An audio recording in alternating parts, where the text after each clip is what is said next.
കരിനുമായി ബന്ധപ്പെട്ട് പ്രതിപക്ഷ നേതാവ് പറഞ്ഞത് അനധികൃതമായിട്ടാണ് വോട്ട് ചേർത്തത്. ഒപ്പം ശ്രീകണ്ഠൻ എം പി പറഞ്ഞിരിക്കുന്നത് 3 മാസമായുള്ളൂ സാറിന് ഇങ്ങോട്ട് താമസം മാറ്റിയിട്ട് 6 മാസം വേണമെന്നാണ് ചട്ടം. ഒറ്റപ്പാലത്തുനിന്ന് ഇങ്ങോട്ട് മാറിയിട്ടെന്നൊക്കെ ആ വകുപ്പൊക്കെ ഇപ്പോൾ ഓർമ്മയിൽ വരുന്നവർ എന്തായാലും നന്നായി പറഞ്ഞു. വോട്ടർമാർ ഇതൊക്കെ ശ്രദ്ധിക്കുമല്ലോ. 6 വർഷമായിട്ട് എൻ്റെ വീട് ഇവിടെയുണ്ട്. ഞാൻ ഓൺ ആൻഡ് ഓഫ് ആയിട്ട് ഇവിടെയും ഒറ്റപ്പാലത്തിൻ്റെ വാടക വീട്ടിലുമായിട്ട് താമസിച്ചിരുന്ന ഒരു വ്യക്തിയാണ്. അവിടെ താഴെ റെന്റഡിനും മുകളിൽ ഞാനുമാണ് താമസിച്ചിരുന്നത്.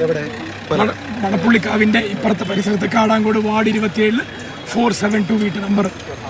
ആ വീടിൻ്റെ രേഖകൾ വെച്ചാണ് നമ്മൾ വോട്ടർ ഐ ഡിക്ക് വേണ്ടി അപേക്ഷിച്ചത്.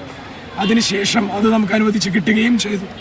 ഇലക്ഷൻ വന്ന സമയത്ത് താഴെ താമസിക്കുന്നതിനൊരു ബുദ്ധിമുട്ടാവരുത്. ഹരിയേട്ടനും മീന ഡോക്ടറുമാണ്, നമ്മളൊരു ഫാമിലി ഫ്രണ്ട്സാണ് അവർക്കൊരു ബുദ്ധിമുട്ടാവരുതെന്ന് കരുതിയാണ് ഞാൻ തൊട്ടപ്പുറത്തെ കുടുംബ പഞ്ചായത്തിൽ ഒരു വാടക വീട്.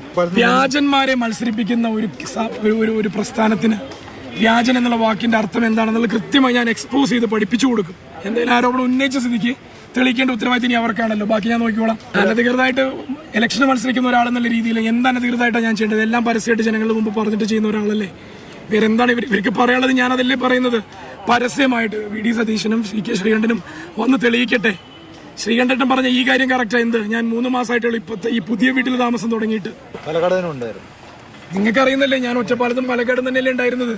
ഞാൻ പത്തനംതിട്ടയിലൊന്നല്ലല്ലോ ഉണ്ടായിരുന്നത്.